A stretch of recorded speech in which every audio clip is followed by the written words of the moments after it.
How do you like to finish the college basketball season paying under $30 per week? Between now and Selection Sunday on March 12th, there's still tons of regular season college basketball action to go.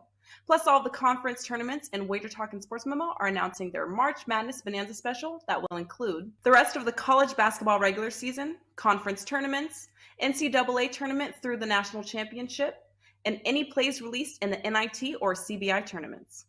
That's right, from Monday, February 27th through Monday, April 3rd, there are 5 full weeks of hoops action, which breaks down to under $30 per week. Sign up for this promotion now on your favorite handicappers homepage and get the rest of the college basketball season through the national championship in Houston on Monday, April 3rd, plus all non-March Madness tourneys, including the NIT and CBI, all for only $149. That's under $5 a day for one of the best betting experiences in sports. Some call March Madness the most exciting time in sports betting, so act fast as the March Madness Bonanza special is only available for a limited time. Grab your favorite college basketball handicapper, or perhaps add 2 or 3 college hoops experts to make this March Madness not only exciting, but also profitable. No coupon is needed, just head to the homepage of the handicapper of choice and lock the $149 price in now. As the earlier you sign up, the more days you receive.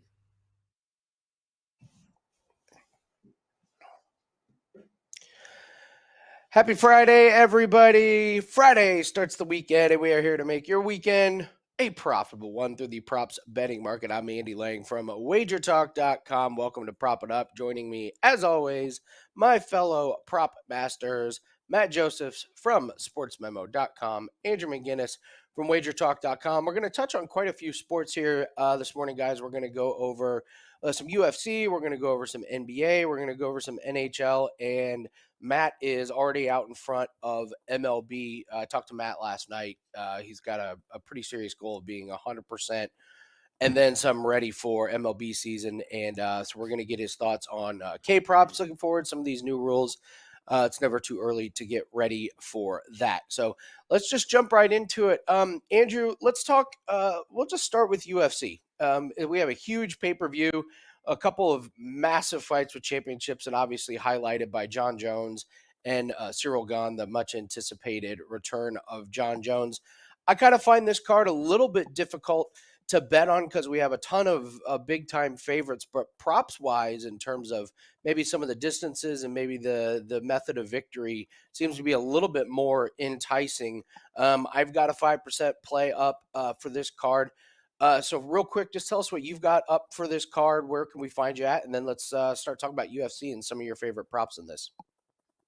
Awesome stuff, Andy. Well, you've been rolling with your 5% plays, so good luck with that one this weekend. For me, just a 4% best bet, and then a couple other ones to go along with it. But like you mentioned, when there's chalk, you kind of, depending on your tolerance, you kind of want to find a way with the total rounds or method of victory and different things like that to get it done. But yeah, I've got one package overall, and then one singular package with just the best bet. Of course, you and I both know the best way for the customers to go is to pay the $4 extra and get every single play that I'm releasing in the UFC. So that's my plan for this weekend. And I got to say, before I jump into any picks, anybody that watched that press conference, I'm not trying to take any shots at any companies, but the fact that we're now asking fighters consistently in press conferences if they are a lock probably isn't the best for the betting community.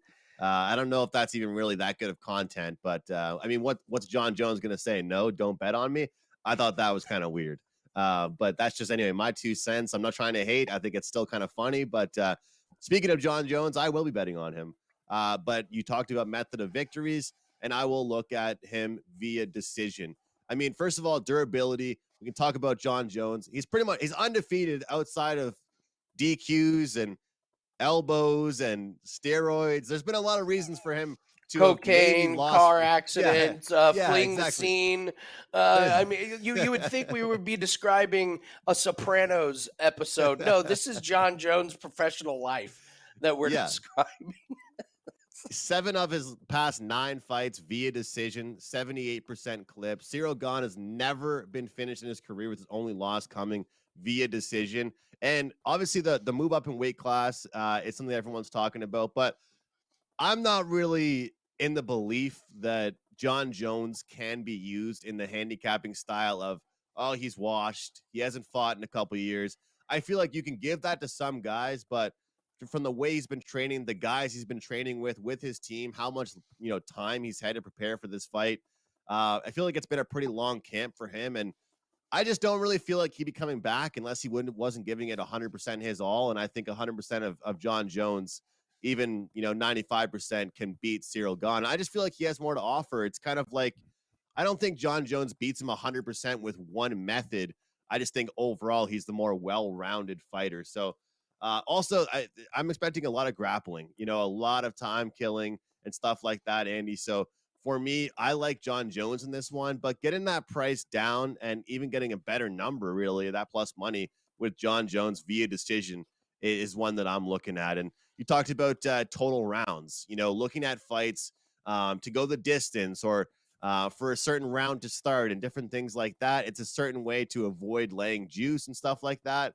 And that's kind of where I'm looking at here with Shavkat and Jeff Neal. I'm looking at over 1.5 rounds, or you can get plus money on the third round to start. And a lot of times I talk about these fights where I feel like there's going to be a big feeling out process. Is going to be, two fighters that can be snipers. But I think that looking at Jeff Neal, I feel like he's definitely going up against, Rachmanov is facing the toughest fighter he's ever fought, really, so far in his career. And you take a look at Jeff Neal, I feel like that he can get in tight, but I don't really feel like he's going to want to risk any, exposing himself and putting himself in any tricky situations. So this to me has kind of a lot of jabbing, maybe even some groundwork mixed in. And honestly, the odds makers are telling us this is kind of the case as well. So when I saw this fight first get announced, I thought it was going to have fireworks. I thought it could have sparks, but the more I looked at it, the more I think that might come late in the fight. So Andy, that was one I actually wanted your thoughts on because it's one that at the out the gate when I saw it, I was like, you know what, this could be two fighters that go at each other. But kind of the more I looked into it, I think that these guys could expose each other. So with that being said, there could be some hesitancy, which leads me to the over 1.5 rounds. What are your thoughts on that one? I think Jeff Neal stinks. Those are my thoughts. I like his last fight against Luque. He won. Luque looked horrible. Luque looked like he drank NyQuil an hour before the fight. I didn't understand the performance from Luque. I think Jeff Neal is shockingly overrated. I think Shavkat finishes. I might look at an alternate line here, maybe like under 2.5 rounds, just to be a little bit safe. And then maybe parlay that with something else because, yeah, the spotlight's on Shavkat here. This is a huge step up in competition. But I think he's elite. I think he's way better than Jeff Neal. And I was not a Shavkat believer when he came onto the scene. I actually bet against him once and won't make that mistake again for a while. So I'm with you that maybe you can just stick with to not go the distance. I don't see a way that this one goes the distance. If Neal's going to win, it's probably going to be because he does some big time damage and ends it. And Shavkat, of course, can get Neal on the ground and then work ground and pound, or he can work a submission. So I'm with you in an under of some sort. I do think there's a couple of sneaky ways to attack some of these rounds. The Jessica Penne and Tabitha Ricci fight, you can take it over 2.5 rounds, and you can parlay that with Viviane Araujo and Amanda Ribas to go over 2.5 rounds. I think both those fights, the women are just very equally matched. The Araujo and Ribas, both of them have really good offensive weapons, but they're also good defensively. I think they cancel each other out. Penne and Ricci, they should cancel each other out. You parlay those, and you get a really, really nice price. I've actually got a couple PFL Challenger plays, Andrew, with a parlay with a fight on this card. And then the other one is the Damon Blackshear and Fareed Basharat fight. I like that to go the distance. Fareed Basharat, obviously his brother's Javid Basharat. He looks just like him. They fight just the same, which is the Basharat brothers. They take the first round to download information on their opponent. They find the weaknesses of the opponent. They pounce on those. And whether it's takedowns, whether it's working jabs or something, they're just not finishing fighters, but they're fantastic point fighters. So take Blackshear and Basharat over that. So those are some of the ones. Yeah. I was just gonna say I wanted to clarify that I did like the over in that fight that I mentioned, but hopefully we can both cash a ticket. If I take over 1.5, are you talking about the Shavkat one? Yeah, the Shavkat one. I was on the Oh, overs. I wanted to well, clarify, even though a lot of the points you made sounded right. I'm hoping that what you're saying about Jeff Neal just turns it into a boring fight. That's kind of what I'm hoping for. You say he's terrible, so hopefully he's terrible and just keeps ducking. And for Shavkat, I'm just worried that he'll probably try and pick him apart, but not get too close to put himself in any bad situations. But I wanted to clear that up because anybody that's watching probably saw me say a few points, but then that's my smack bad. talk Jeff Neal, and then you came in, you're like, yeah, the under's not a bad play. I'm like, well, I hope the under hits, but I also hope the 1.5 over can hit as well. Because I agree with you, Jeff Neal. That's kind of my point, though. When I transitioned over to you, Andy, you were like, yeah, he sucks. So I'm hoping Yeah. that he does suck offensively. Yeah, yeah. I guess this is why we should do a show rundown. All right, so let's. Matt Joseph's coming to you. Talk to us about MLB. What's been the big takeaway so far, just from your perspective? Is it the rule changes? Is it how is it affecting the pitchers, the hitters? Have you learned anything, or is it too early? Well, I think you should certainly pay attention to the pitchers. I mean, I don't think there's been any pitchers who have been violating the pitch count rules a lot. Like, there's been guys who've done it once or twice. We saw the Red Sox and the Braves game end in a strike on one of those rules. So I think, look, the first thing I think is, with the throwing over rule that we're seeing, I think we're going to see more stolen bases this year. Because there is a certain amount of there's a cap on how many times you can throw over to a base, and if you throw over one more time, you have to get the guy out or he gets the next base.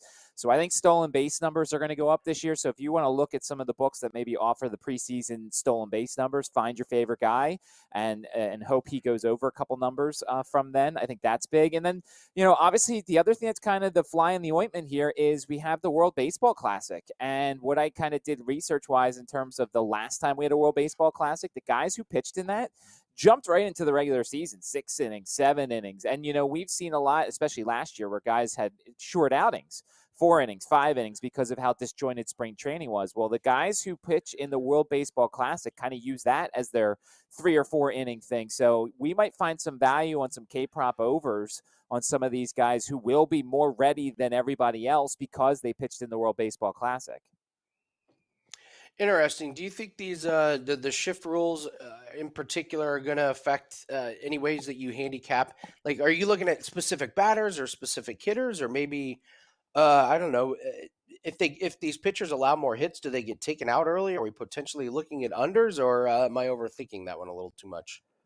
No, I think that some of the guys are going to find this is where it comes into, and occasionally I played this prop last year, hits allowed. I think that there will be more hits allowed because I think certain guys now, like I know for Philadelphia, they're thinking of playing Trey Turner as their leadoff hitter. If he gets on base without the shift, then you've got some more space for Kyle Schwarber at the 2-hole to kind of find some holes and things like that. So I think that at least early on, I think hits allowed overs could come into play. One of the teams that was a very interesting team last year in terms of K-props overs was the Florida Marlins, the Miami Marlins, excuse me.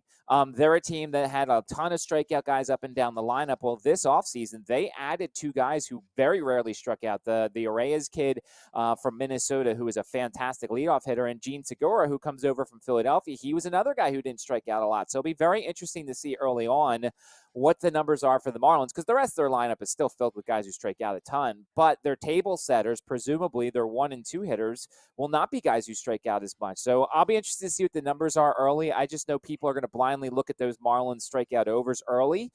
They may not be as valuable early on because of the top of their order not being strikeout prone.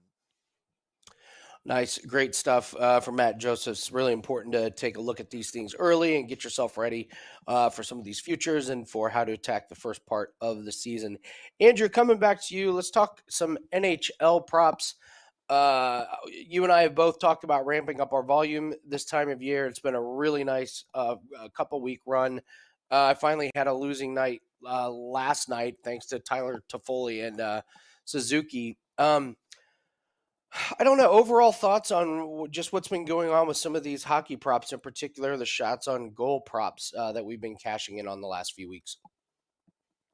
I mean, Andy, first of all, when you have to say I finally had a losing night, hats off to you. That was a humble brag there. I mean, no, but you've been doing unbelievable, and if it's a rare occasion to have a losing night, that means you're doing very well. So look, I think this is the time to be betting on the NHL props, and not even just the player shot props, but also the point props. But here's what I'll say. As far as the player shots on goal props for the players that are moved to new teams, I will advise people to be careful with those depending on which team they're being moved to. And I'll use Patrick Kane for an example on the New York Rangers. We were talking backstage before the show started about this, where, look, sometimes there's just, too many leaders and not enough followers on a team, so to speak. And I feel like that might be the issue right now with the New York Rangers, is that they've got too many kind of captains on the team and not enough guys willing to follow suit. So, not everybody's going to be able to get fed. Not everyone's going to be able to cash their shots on goal prop. When you've got Zibanejad, you've got Kreider, you've got Panarin, you've got Kane, I don't think in one game all those guys are going to be able to go over 2.5 shots on goal. So Kane could still have a really good game, guys, but there's still a lot of hands to feed on that team. And that does not mean that, hey, he could have one goal, 1 assist, but end up on 2 shots. So I would advise people to be careful as far as that stuff is concerned. When a player jumps onto a new team like that. The guys that I would say to look towards actually even more are the guys that are more so the secondary pieces getting traded to a team, like Tanner Jeannot for the Tampa Bay Lightning. Not a lot of people think about a guy like that when they think about goal scoring ability. But, one thing, Andy, some players, they shoot at the goalie for, freezing the puck to get a change. You can see a lot of times hockey players shoot at the goalie. They're not really trying to score. I mean, I'm sure they'd love to, but it's with purpose to freeze the puck, get a line change, gather a plan and reset. Sometimes that's what the third and fourth liners do. And as you know, the best part about doing that is you see a 1.5 number sometimes with those guys, or a 2.5 at a plus price. So I'm not saying stay away from the 3.5s and 4.5s. You and I both know that Pasternak and McKinnon, those cash in 100%. Like, I mean, they do very, not 100%, but those cash in a lot of the time. But these days, I'm focusing in a lot more on the depth pieces, just as well as I am focusing on those top guys. And as well, my handicapping with shots on goal props, I've been looking at power play pieces. Why do we think that Jack Hughes has been doing so well with his shots on goal all season? Probably because of him on the power play. It's the same thing for a guy like William Karlsson doing so well, Matty Beniers when he was healthy, things like that. So that's kind of what I've been looking towards. One prop I had my eye on that I'm sure you were probably looking at as well. It's a little bit juicy, but Boone Jenner for the Columbus Blue Jackets. Look, what's this team even playing for right now? I mean, they upset some teams at the start of the year. They made some noise, but when it comes down to it, somebody has to shoot the puck for them. And even though it sounds funny saying that, Andy, when I've caught myself saying that this season, I've actually made money on that team because they might lose 5-0, but somebody's got to shoot the puck for them. And I think it'll be Jenner tonight. Yeah, topic I would talk about is riding these streaks and not being too concerned if they lose 1 or even 2. I mean, Cat was out of the bag on Tyler Toffoli a few games ago on his incredible streak, and he goes under last night. I'll come right back to him next game, which is tomorrow. So when these guys have these streaks, I'm not looking for a guy to rip off, 10 games in a row. That does happen, but it's, I mean, Andrew, let's be honest. That's a rarity. What we just got out of Toffoli doesn't happen all the time. I'm looking for a guy that can hit 8 out of 10 games and can bring me in like 5 or 6 units in a 10-game stretch. So with someone like Toffoli, I'm going to come right back to him. And just him and Backlund have been incredible on the Flames. You mentioned a little bit about juice tolerance. Here's one thing I've noticed in the books. The books are on it with adding juice to players that are playing teams that give up a lot of shots on goal. So you're looking at kind of the big 3, which is Anaheim, Arizona, and Columbus. Like anytime that you have players that shoot the puck a lot and they're playing those 3 teams, the books just add 25 cents. I'll give you an example. Daniel Sprong. Last night, Andrew, I played him at like minus 135 to have over 1.5 shots. Okay, he gets there. Today it's minus 175 because he's playing Columbus. It's like, really? That's worth 40 cents on the same prop. So It's up to you guys what to do on the juice. I've just learned that I kind of leave the juice tolerance up to the individual bettor. Some bettors are way more comfortable laying big juice. Some people say I'll never lay anything over minus 140, and that's fine. So I kind of leave it up to you because minus 175, it's in that range. Of should it hit? Yeah. Do you want to lay minus 175? I don't know. Mhm. That's Yeah. right around the range where I pull back and I say no. That's too much. Rick, Well, I think by it's a the way, matter, Andy, of yeah, how go much ahead. someone's hitting 2.5 versus a 3.5 and stuff like that. Because this is the thing. When we talk about juice tolerance in the NFL, we're talking about it with a rushing prop or a receiving prop. And, if it's 72.5 minus 125 versus 73 plus money or better price or different things like that, then it is what it is. Or for a touchdown scorer. But with this, like as well, Andy, how many times do you see some guys, their charts on over 2.5 shots on goal? 4 times in a row, they got 3 shots. Sometimes it's like exactly that number. So I've noticed an extreme difference from guys that go from 2.5, the books upgrade them to 3.5 plus money, and all of a sudden they stop hitting. So sometimes I'm definitely comfortable laying the juice at 2.5 because it's a really good number to have compared to the 3.5. And you were going to shout somebody out, so I apologize. Now, Rick asked if we're betting individual props or are we parlaying them. I don't parlay. I don't parlay props. I take them individually. Um, I guess if you would have parlayed Backlund and Toffoli for the last 8 games, you'd have been counting your riches. But as a rule, I won't parlay props. I'll just take them individually. So, let's see. I'll touch on NBA here real quick. We've seen a lot of things kind of change since we came out of the All-Star break. I see Tyrese Halliburton was out for the Pacers last night, and they lost to the Spurs, and they looked horrible. If you see Tyrese Halliburton out for the Pacers, that team is an automatic fade, and everybody besides Buddy Hield is an underplay on the points. Same thing with the Pacers. If Miles Turner is out, you're taking the other team on the rebounds because they cannot rebound without Miles Turner in there. The Lakers are an interesting team because they have a lot of production that needs to be filled without LeBron, and they rested Anthony Davis, so you're going to get some really good numbers on some of the Lakers role players. A couple of other players to keep your eye on: Mike Conley for the Timberwolves. His under PRA has been hitting. As long as they keep that thing around 20, I would keep playing the under on that one. Marcus Morris for the Clippers. Now that they have Russell Westbrook, his unders are just going.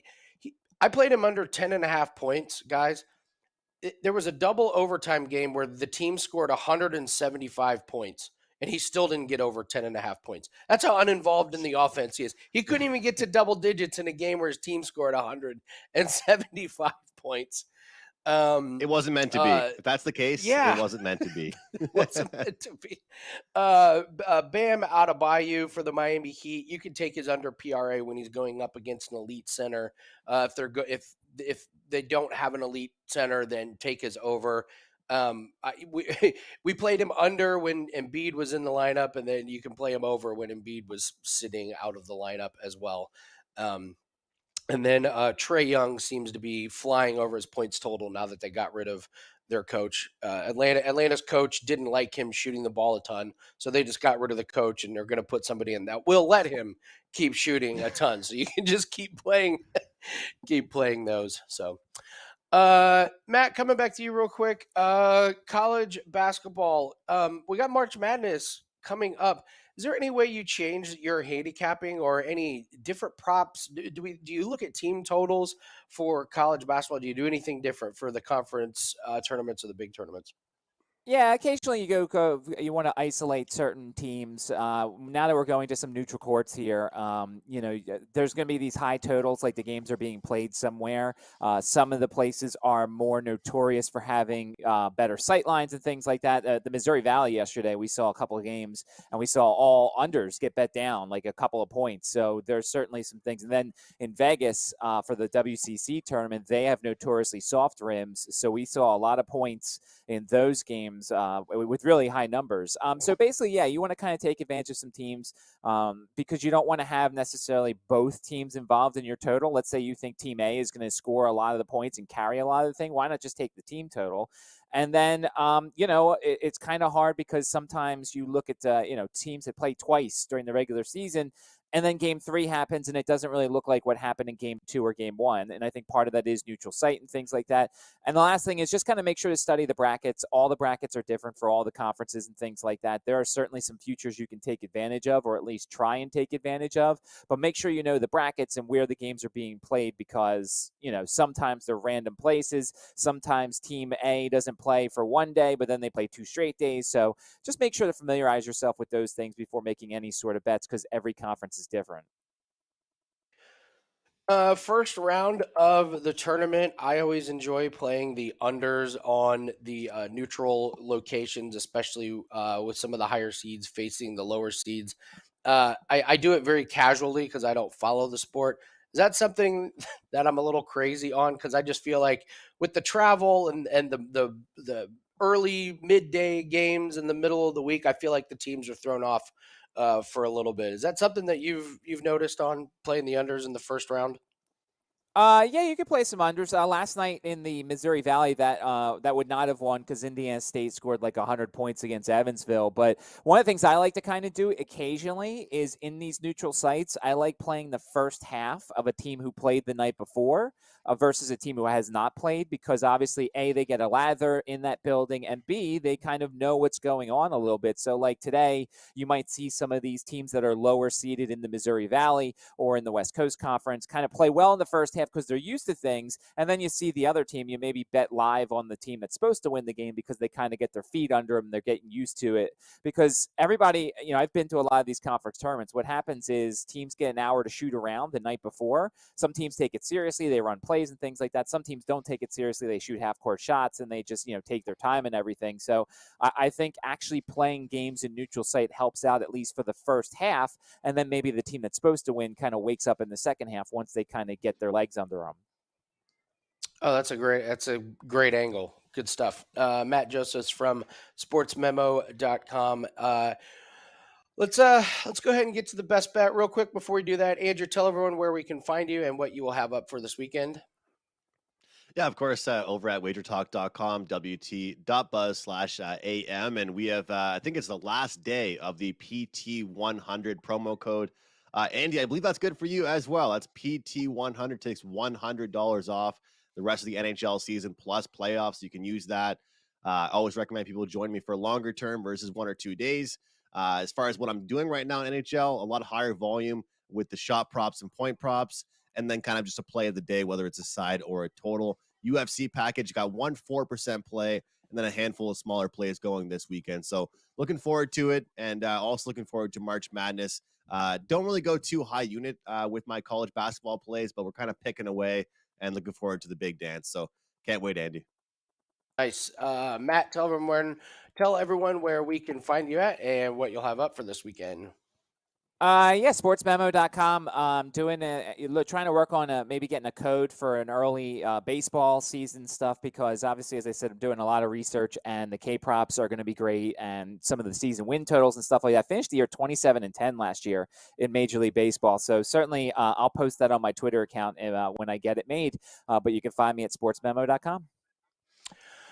Great stuff. I'm Andy Lang from WagerTalk.com. Got a 5% play up for UFC. We've been crushing UFC, #1 in profits this year in MMA. And first Formula One race of the season. We've got those plays up for Formula One. You'll have qualifying, and we also have a NASCAR race. So lots of plays included in one pack, the NASCAR and Formula One pack that's up right now.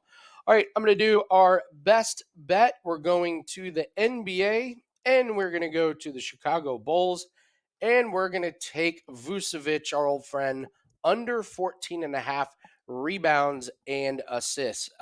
This has been hitting quite a bit since we got out of the All-Star break. So looking at his totals, he's had 12, 14, 9, and 11 rebounds and assists. So he's gone under each game out of the All-Star break. He couldn't even get over against the Detroit Pistons, and that was a close game, 117 to 115, and he only had 9 rebounds and 2 assists. So it looks like they're getting production from just a few more guys. Like DeRozan had 7 rebounds, and the crazy thing, of all people, Patrick Beverley had 10 rebounds and 10 assists against against the Detroit Pistons. So I never thought I would say that Vucevic is like losing rebounds to Pat Beverley.